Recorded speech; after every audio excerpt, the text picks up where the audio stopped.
Friends, അപ്പോൾ നമ്മുടെ പുതിയ വീഡിയോയിലേക്ക് എല്ലാവർക്കും സ്വാഗതം. അപ്പോൾ നിങ്ങൾ ബേസിക്കലി നിങ്ങളുടെ കരിയർ ഒരു എഞ്ചിനീയർ ആയിട്ടാണ് ബിൽഡ് ചെയ്യണമെങ്കിൽ മേ ബി ചിലപ്പോൾ നിങ്ങളൊരു സ്റ്റുഡൻസ് ആയിരിക്കാം, അല്ലെങ്കിൽ നിങ്ങളൊരു കോളേജിലേക്ക് അഡ്മിഷൻ എടുത്ത് നിൽക്കുന്ന വിദ്യാർത്ഥികളാകാം. സോ എന്തോ ആയിക്കോട്ടെ, നിങ്ങൾ ആക്ച്വലി ഈ ഒരു കോളേജിലും അതുപോലെ ഈ സ്റ്റുഡൻ്റ് ആയിട്ട് നിൽക്കുന്ന കാലഘട്ടത്തിൽ നിങ്ങൾ ടെക്നിക്കൽ സ്കില്ല് വർദ്ധിപ്പിക്കാനായിട്ടാണ് ഇങ്ങനെയുള്ള ബിടെക് അല്ലെങ്കിൽ നമ്മൾ ടെക്നിക്കൽ കോഴ്സസ് ഒക്കെ കംപ്ലീറ്റ് ചെയ്യുക അല്ലേ. അപ്പോൾ അതുപോലെ തന്നെ ഈക്വൽ ഇമ്പോർട്ടൻസ് കൊടുക്കേണ്ട ഒരു മേഖലയാണ് ബേസിക്കലി സോഫ്റ്റ് സ്കിൽ എന്ന് പറയുന്ന കാര്യം ഈ ഒരു സോഫ്റ്റ് സ്കില്ലും ഈ ഒരു ടെക്നിക്കൽ സ്കില്ലിൻ്റെയും കോമ്പിനേഷനാണ് നമുക്ക് നല്ലൊരു സ്ഥലത്ത് ജോലി കിട്ടുക, നമുക്ക് നല്ലൊരു കമ്പനിയിൽ നല്ലോണം വർക്ക് ചെയ്യുക എന്ന് പറയുന്ന കാര്യം. അതുകൊണ്ട് തന്നെ ഒരു ടെക്നിക്കൽ സ്കില്ല് നിങ്ങൾക്ക് ഒരു നല്ലോണം ജോലി കംപ്ലീറ്റ് ചെയ്യാനായിട്ട് സാധിക്കുന്നു, അല്ലെങ്കിൽ നിങ്ങളുടെ വർക്ക് നല്ല രീതിയിൽ കംപ്ലീറ്റ് ചെയ്യാനായിട്ട് സാധിക്കുകയും എന്നാൽ നിങ്ങളുടെ സോഫ്റ്റ് സ്കില്ല് ആ ഒരു ജോലി നിങ്ങൾക്ക് കിട്ടുമോ ഇല്ലയോ, അല്ലെങ്കിൽ നിങ്ങൾ ആ ഒരു ജോലിയിൽ ഫിറ്റ് ആണോ ഇല്ലയോ എന്ന് തെളിയിക്കുകയും ചെയ്യുന്നു. അതുകൊണ്ട് തന്നെ നിങ്ങളൊരു ടെക്നിക്കൽ സ്കില്ലിനായിട്ട് ഒരു 4 വർഷം അല്ലെങ്കിൽ 3 വർഷം നിങ്ങൾ പഠിക്കുമ്പോൾ നിങ്ങൾ ഈക്വൽ ഇമ്പോർട്ടൻസ് കൊടുത്ത് ആ ഒരു സ്കില്ലിൻ്റെ കൂടെ നിങ്ങൾ വളർത്തിക്കൊണ്ടുവരേണ്ട ഒരു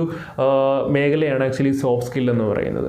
അതുകൊണ്ട് തന്നെ ഈ ഒരു സോഫ്റ്റ് സ്കിൽ അക്വയർ ചെയ്യുക എന്ന് പറയുന്നത് തന്നെ നിങ്ങളുടെ കരിയറിൽ, അല്ലെങ്കിൽ നിങ്ങളൊരു എഞ്ചിനീയർ ആയിട്ട് നിങ്ങൾ പാസ് ഔട്ട് ആകുമ്പോൾ നിങ്ങൾക്ക് ഏറ്റവും പ്രാധാന്യമായിട്ട് വേണ്ട ഒരു സ്കില്ലാണ് ബേസിക്കലി സോഫ്റ്റ് സ്കിൽ എന്നത്. സോ ഇന്നത്തെ വീഡിയോയിൽ നമുക്ക് വേണ്ടപ്പെട്ടതും അതുപോലെ നമുക്ക് കരിയറിൽ നമുക്ക് ഏറ്റവും കൂടുതൽ വേണ്ടപ്പെട്ട സോഫ്റ്റ് സ്കില്ലുകൾ എങ്ങനെ നമുക്കൊരു കോളേജിൽ പഠിക്കുമ്പോൾ ഈ ഒരു സോഫ്റ്റ് സ്കില്ലുകൾ ഡെവലപ്പ് ചെയ്യാം, അല്ലെങ്കിൽ ഏത് മാർഗ്ഗത്തിലൂടെ നമുക്കതൊരു അക്കാഡമിക്കലി നമുക്ക് ഡെവലപ്പ് ചെയ്തെടുക്കാൻ പോലുള്ള കാര്യങ്ങളായിരിക്കും ഇന്നത്തെ വീഡിയോയിൽ നമുക്ക് ഡിസ്കസ് ചെയ്യാം. So let's go to video. So നമ്മുടെ സ്കിൽ സെറ്റുകളിൽ ഒന്നാമതായിട്ട് നമുക്ക് വേണ്ട ഒരു സ്കില്ലാണ് ആക്ച്വലി കമ്മ്യൂണിക്കേഷൻ എന്ന് പറയുന്നത്. അപ്പോൾ ഈ ഒരു കമ്മ്യൂണിക്കേഷൻ എന്ന് പറയുന്നത് ബേസിക്കലി നമുക്ക് കുറേ ഇംഗ്ലീഷിൽ കുറേയധികം കാര്യങ്ങൾ പറഞ്ഞു കൊടുക്കുക എന്ന് പറയുന്ന കാര്യങ്ങൾ മാത്രമല്ല, പ്രോപ്പറായിട്ട് നമുക്ക് ലിസൺ ചെയ്യാനുള്ള കഴിവ് വേണം. അപ്പോൾ ലിസൺ ചെയ്തിട്ട് നമുക്ക് നമ്മുടെ കാര്യങ്ങൾ കൺവിൻസ് ചെയ്ത് പറഞ്ഞ് മനസ്സിലാക്കാനുള്ള ഒരു കഴിവിനെയാണ് നമ്മൾ ഈ ഒരു കമ്മ്യൂണിക്കേഷനിൽ ഉൾപ്പെടുത്തുക. ഇപ്പോൾ നിങ്ങളൊരു ഇൻ്റർവ്യൂ പാനലിൽ ഇരിക്കുകയെന്ന് വിചാരിക്കുക. അപ്പോൾ ആ സമയത്ത് നിങ്ങളെ പറ്റിയിട്ട് ഏറ്റവും കൂടുതൽ അറിയാവുന്നത് നിങ്ങൾക്കാണ്, റൈറ്റ്? അതുകൊണ്ട് തന്നെ നമുക്ക് നമ്മളെപ്പറ്റി പറഞ്ഞ് കൺവിൻസ് ചെയ്ത് കാര്യങ്ങൾ മനസ്സിലാക്കി കൊടുക്കാനുള്ള ആ ഒരു എബിലിറ്റിയാണ് ബേസിക്കലി കമ്മ്യൂണിക്കേഷൻ എന്ന് പറയുന്നത്. അപ്പോൾ അവർ ചോദിക്കുന്ന ചോദ്യങ്ങൾക്കും നമുക്ക് കൃത്യമായിട്ട് മറുപടി പറയാൻ പറ്റുക എന്ന് പറയുന്നതും ഈ കമ്മ്യൂണിക്കേഷനിൽ വരുന്ന കാര്യങ്ങളാണ്. ബേസിക്കലി നമ്മളൊരു ടീമിലേക്ക് അസൈൻ ചെയ്തതിന് ശേഷം നമ്മൾ ആ ടീമിലുള്ള എല്ലാവരുമായിട്ടും പ്രോപ്പറായിട്ട് പൊളൈറ്റായിട്ട് കമ്മ്യൂണിക്കേറ്റ് ചെയ്തുകൊണ്ടായിരിക്കും നമ്മൾ ആ പ്രോഡക്റ്റ് ഡിസൈനിങ് ഫേസിലൊക്കെ പങ്കെടുക്കുക. അതുകൊണ്ട് തന്നെയാണ് കമ്മ്യൂണിക്കേഷൻ എന്ന് പറയുന്നത് ഇൻഡസ്ട്രിയിൽ ഏറ്റവും കൂടുതൽ ഇമ്പോർട്ടൻ്റ് ആയിട്ട് വരുന്ന ഒരു കാര്യമായിട്ട് നമ്മൾ കണക്ക് കൂട്ടുന്നത്. സോ അതുകൊണ്ട് തന്നെ നിങ്ങൾ കമ്മ്യൂണിക്കേഷൻ നിങ്ങൾക്ക് വളർത്തിയെടുക്കുക. ഈ പറയുന്ന അക്കാഡമിക്കിൽ വരുന്ന 4-3 ഇയർ നിങ്ങൾ കമ്മ്യൂണിക്കേറ്റ് ചെയ്യുക പ്രോപ്പറായിട്ട്. ഇംഗ്ലീഷ് എന്ന് പറയുന്ന ആ ഒരു ലാംഗ്വേജിൽ തന്നെ നിങ്ങൾ കമ്മ്യൂണിക്കേഷൻ ബിൽഡപ്പ് ചെയ്ത് കൊണ്ടുവരിക. സോ അതിനായിട്ട് ധാരാളം ഓൺലൈൻ പ്ലാറ്റ്ഫോംസ് അവൈലബിൾ ആണ്. നിങ്ങൾക്ക് നിങ്ങളുടെ കൊളീഗിനോട് സംസാരിക്കാൻ മടിയുണ്ടെങ്കിൽ ഓൺലൈൻ പ്ലാറ്റ്ഫോംസ് ധാരാളം അവൈലബിൾ ആണ്. സോ അതിനെപ്പറ്റിയിട്ട് നമ്മൾ എന്തായാലും ഡിസ്കസ് ചെയ്യാം ഒരു വീഡിയോയിൽ. സോ അങ്ങനെയുള്ള പ്ലാറ്റ്ഫോംസ് ഉപയോഗിച്ചുകൊണ്ട് നിങ്ങളുടെ കമ്മ്യൂണിക്കേഷൻ സ്കില്ല് നിങ്ങൾ വർദ്ധിപ്പിച്ചെടുക്കുക. സോ രണ്ടാമത്തെ സ്കില്ലാണ് ബേസിക്കലി ലീഡർഷിപ്പ് സ്കിൽ എന്ന് പറയുന്ന സ്കില്ല്. ഈ ലീഡർഷിപ്പ് എന്ന് പറയുന്ന കാര്യം നിങ്ങൾക്ക് കോളേജിലായിരിക്കുന്ന സമയത്ത് നിങ്ങൾക്ക് വർദ്ധിപ്പിച്ചെടുക്കാവുന്ന ഒരു കഴിവാണ്. കാര്യം ഏതെങ്കിലും ഒരു ഇവൻറ്റ് വരുമ്പോൾ ലീഡ് ചെയ്തതിന് പുറമെ പല എഞ്ചിനീയറിംഗ് കോളേജസിലും കമ്മ്യൂണിറ്റീസ് ഉണ്ടായിരിക്കും. കമ്മ്യൂണിറ്റീസ് എന്ന് പറയുമ്പോൾ ബേസിക്കലി ടിങ്കർ ഹബ്ബ്, ജിടെക് പോലുള്ള കമ്മ്യൂണിറ്റീസ് ഉണ്ടായിരിക്കും. സോ ഈ ഒരു കമ്മ്യൂണിറ്റിയുടെ ഭാഗമാകുക, എന്നിട്ട് ആ ഒരു കമ്മ്യൂണിറ്റിയിൽ മാനേജ്മെൻറ്റ് കാര്യങ്ങൾ ചെയ്യുക. അതായത് നിങ്ങൾ ആ ഒരു ലീഡർ പൊസിഷനിലേക്ക് മാറുകയും അവിടെ നിങ്ങൾ പുതിയൊരു ചാപ്റ്ററിൽ ലീഡ് ചെയ്യുക എന്ന് പറയുന്നത് നിങ്ങളുടെ ലീഡർഷിപ്പ് എബിലിറ്റി കാണിക്കുന്ന കുറേ ഫാക്ടേഴ്സാണ്. അതുകൊണ്ട് തന്നെ നിങ്ങൾ എന്ത് ചെയ്യുക, ലീഡിങ് ചെയ്യുന്ന കാര്യങ്ങൾ അല്ലെങ്കിൽ ലീഡർഷിപ്പ് നിങ്ങളെ പ്രൂവ് ചെയ്യുന്ന കാര്യങ്ങൾ നിങ്ങൾ എൻഗേജ് ചെയ്യുക.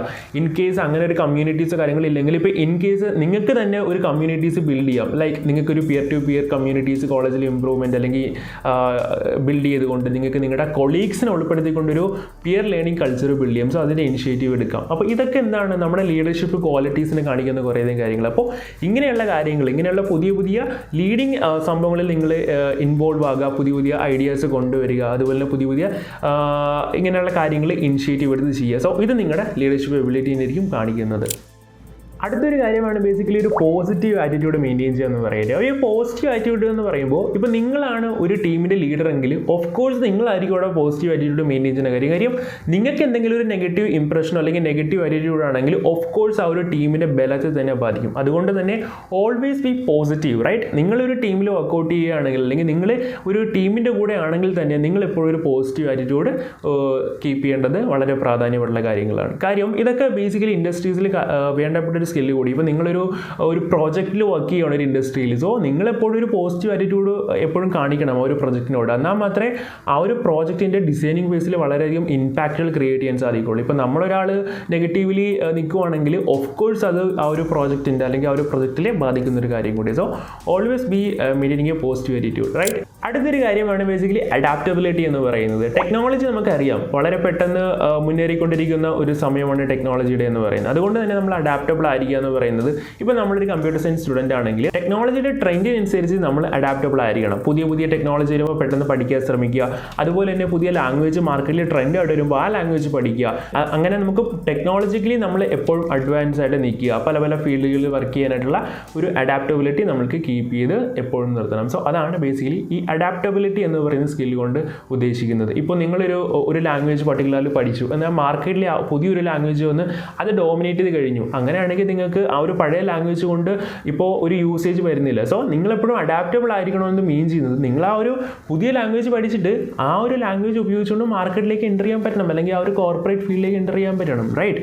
അപ്പോൾ ഇതാണ് ബേസിക്കലി അഡാപ്റ്റബിലിറ്റി എന്ന് പറയുന്ന സ്കില്ല് പ്രാധാന്യമായിട്ടും പറയുന്നത്. അടുത്ത ലാസ്റ്റ് വണ്ണാണ് ക്രിയേറ്റീവ് ആയിട്ട് നിങ്ങൾ തിങ്ക് ചെയ്യുക. ഈ ക്രിയേറ്റീവ് ആയിട്ട് തിങ്ക് ചെയ്യുക എന്ന് പറയുമ്പോൾ നിങ്ങൾ പുതിയൊരു ഇന്നോവേറ്റീവ് ആയിട്ടുള്ള പ്രോഡക്റ്റ് കാര്യങ്ങളൊക്കെ ഡിസൈൻ ചെയ്യുകയാണെങ്കിൽ അതൊരു ക്രിയേറ്റീവ് ഐഡിയ ആണ്. ഇപ്പോൾ എക്സാമ്പിൾ പറയുകയാണെങ്കിൽ ഞാൻ പഠിച്ചിരുന്ന സമയത്ത്, ഞാൻ കോളേജിലായിരുന്ന സമയത്ത് ഞാൻ ആക്ച്വലി കോളേജിലേക്ക് പോയിക്കൊണ്ടിരുന്നത് കോളേജ് ബസ്സായില്ലായിരുന്നു. അപ്പോൾ ഈ കോളേജ് ബസ്സിൻ്റെ ലൊക്കേഷൻ ട്രാക്ക് ചെയ്യുക എന്ന് പറഞ്ഞത് രാവിലെ വന്നിട്ട് നമ്മൾ വിളിച്ച് ഒതുക്കി ചെയ്തിട്ടുണ്ടായിരുന്നത് എവിടെയാണ് ബസ് എത്തിയെന്നുള്ളത്. സോ ആ ഒരു പ്രോബ്ലത്തെ മുന്നിൽ കണ്ട് ആ ഒരു പ്രോബ്ലത്തെ മറികടക്കാനായിട്ട് ബേസിക്കലി ഒരു ട്രാക്കിംഗ് ആപ്ലിക്കേഷൻ ഉണ്ടാക്കുകയും ആ ഒരു ആപ്ലിക്കേഷൻ കോളേജിൽ ഇംപ്ലിമെൻറ്റ് ചെയ്യുകയും ചെയ്യും. സോ ഇതൊരു ഇന്നോവേറ്റീവ് ആയിട്ടുള്ള ഐഡിയ ആണ്. സോ ഇതുപോലെ നമ്മൾ കാണുന്ന പ്രോബ്ലങ്ങൾക്ക് ഒരു ഇന്നോവേറ്റീവ് ആയിട്ടുള്ള സൊല്യൂഷൻ കൊടുക്കാൻ പറ്റിയിട്ടുണ്ടെങ്കിൽ അത് നിങ്ങളുടെ ക്രിയേറ്റീവ് ഐഡിയനെ കാണിക്കുന്ന ഒരു പ്രൂവ് ചെയ്യുന്ന ഒരു മേഖലയായിരിക്കും. സോ അതുകൊണ്ട് തന്നെ നിങ്ങളെപ്പോഴും ക്രിയേറ്റീവായിട്ട് ചിന്തിക്കാൻ ശ്രമിക്കുക. സൊല്യൂഷൻസുകൾ നിങ്ങൾ ക്രിയേറ്റീവായിട്ട് കൊടുക്കാൻ ശ്രമിക്കുക. അത് നിങ്ങളുടെ ഒരു ഇന്നോവേറ്റീവ് ആയിട്ടുള്ള ഒരു നേച്ചറാണ്. ആൻഡ് അതൊരു ക്രിയേറ്റീവ് സൈഡിൽ വരുന്ന കാര്യങ്ങളാണ്. സോ ഈ പറയുന്ന മാർഗത്തിലൂടെ അല്ലെങ്കിൽ ഈ പറയുന്ന കാര്യങ്ങൾ നിങ്ങൾ ഉറപ്പായിട്ടും നിങ്ങളുടെ അക്കാഡമിക് ഇയറിൽ അല്ലെങ്കിൽ ഈ ഒരു അക്കാഡമിക് സമയത്ത് നിങ്ങളുടെ സോഫ്റ്റ് സ്കില്ലായിട്ട് ഡെവലപ്പ് ചെയ്യേണ്ട കാര്യങ്ങൾ. സോ ഈ ഒരു കാര്യങ്ങളൊക്കെ നിങ്ങൾ ആക്ച്വലി ഒരു ഇൻ്റർവ്യൂ സെഷനിൽ ഇരിക്കുമ്പോൾ അളക്കപ്പെടുന്ന ഒരു കാര്യമാണ്. നിങ്ങളുടെ റെസ്യൂമിൽ ഇതിനുള്ള ഇമ്പാക്റ്റുകൾ ഉണ്ടായിരിക്കും. സോ ഇത് നിങ്ങൾക്ക് എപ്പോഴും ഒരു അഡ്വാൻറ്റേജ് ആയിരിക്കുള്ളൂ. നിങ്ങൾ IT മാർക്കറ്റിൽ നല്ല രീതിയിൽ നിങ്ങൾക്ക് പെർഫോം ചെയ്യാൻ സാധിക്കുന്നു. ആസ് എ ഫ്രഷർ എന്ന് പറയുന്ന കോൺസെപ്റ്റിൽ കൂടി നിങ്ങൾ വളരെയധികം മുന്നിട്ട് നിൽക്കുന്ന ഒരു മേഖല അല്ലെങ്കിൽ മുന്നിട്ട് നിൽക്കാൻ കാരണമായിട്ടുള്ള കുറേ ഫാക്ടേഴ്സ് ആയിരിക്കും. സോ നിങ്ങൾ ഒരു കോളേജിലേക്ക് എൻട്രി ചെയ്യുക അല്ലെങ്കിൽ കോളേജിൽ പഠിച്ചിട്ടിരിക്കുന്ന വിദ്യാർത്ഥികളാണെങ്കിൽ കൂടി ഈ പറയുന്ന മേഖലകളിലേക്ക് നിങ്ങൾ നിങ്ങളുടെ കഴിവ് തെളിയിക്കാനായിട്ട് ശ്രമിക്കുക. സോ ഇതാണ് ഇന്നത്തെ വീഡിയോയിൽ നമുക്ക് പറയാനായിട്ടുള്ളത്. സോ നിങ്ങൾക്ക് എല്ലാവർക്കും മനസ്സിലായെന്ന് വിശ്വസിക്കുന്നു. എന്തെങ്കിലും ഡൗട്ടോ കാര്യങ്ങളൊക്കെ ഉണ്ടെങ്കിൽ ഞാൻ എന്നും പറഞ്ഞുകൊണ്ട് നേരെ നമ്മുടെ കമൻറ്റ് സെക്ഷനിൽ പോവുക, കമൻറ്റ് ചെയ്യുക. ഓക്കെ, സോ നമുക്ക് അടുത്ത വീഡിയോയിൽ കാണുന്നവരെ ബൈ.